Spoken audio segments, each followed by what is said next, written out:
Good day everyone, this is Mark TV and today magsasagot po tayo ng isang problem galing sa UP Math Wizard na ginanap noong March 29, 2025 which is ginanap lang yung competition nitong taon.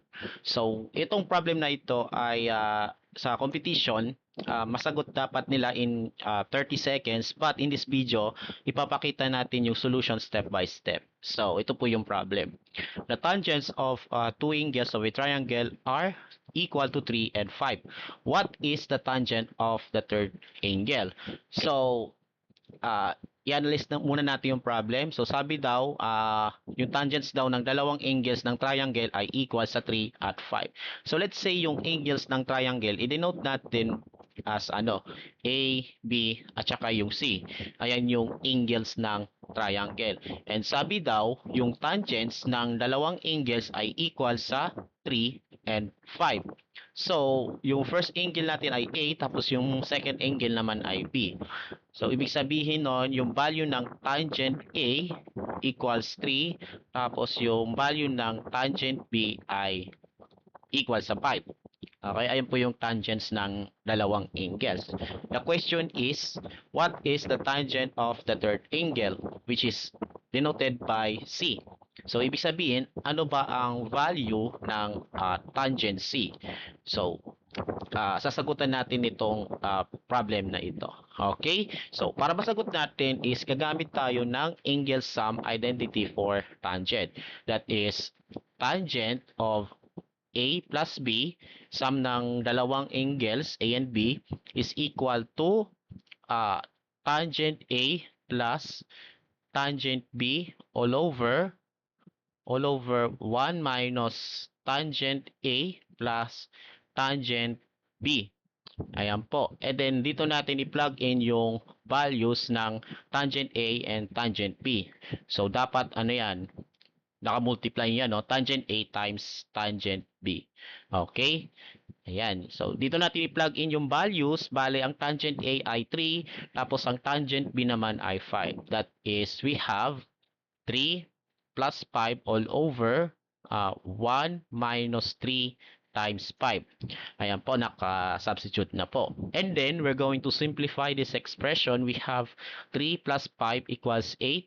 And then, 1 minus 3 times 5. Bali, ang 3 times 5 po ay 15, di ba? So, 1 minus 15 is negative 14. So, we have 8 over negative 14, and then we reduce this fraction to lowest terms. We have negative 4 over 7. So, ito po yung value ng tangent A plus B. Okay? Which is equal to negative 4 over 7. Okay? Ayan po. And then, ang gagawin natin for the next step is kukunin naman natin ngayon yung tangent C. And to do this,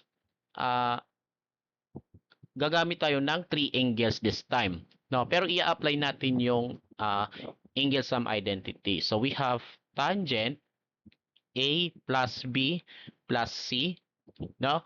And since nakuha natin yung value ng tangent A plus B, bali igrupo na lang natin ito, yung A plus B, no? So that we have two terms here, no? And then we're going to apply this identity. So we have tangent A plus B plus tangent C. Okay? All over 1 minus tangent A plus B times tangent C. Ayan po. And then, saka natin i-substitute yung values. Ano po? And we have already found the value of tangent A plus B, which is negative 4 over 7. And then plus tangent C all over 1 minus negative 4 over 7 times tangent C. Ayan po. But for this one, tangent A plus B plus C, dito pa lang guys, no, since angles ito ng triangle, bali ang sum ng tatlong angles ng triangle ay 180 degrees. So, yung A plus B plus C magiging 180 degrees na po. And we know that the value of tangent 180 is 0. Okay? Ayan po yung value ng tangent 180 degrees. Now, and since 0 siya, it follows that yung numerator ng fraction ay 0 din. So, i-equate na lang natin yung numerator sa 0. Okay, so this will become 0 is equal to negative 4 over 7 plus tangent C, and we got this one. So, tangent C, which is equal to 4 over 7. Okay, and this is the answer for this problem. Bali, ang tangent ng third angle ng triangle ay 4 over 7. And that's all for today. I hope you learned something. So, thank you for watching, and kung gusto yung mga problems na kagaya nito, just follow me on my TikTok account and subscribe to my YouTube channel. And as always, have a great day to all.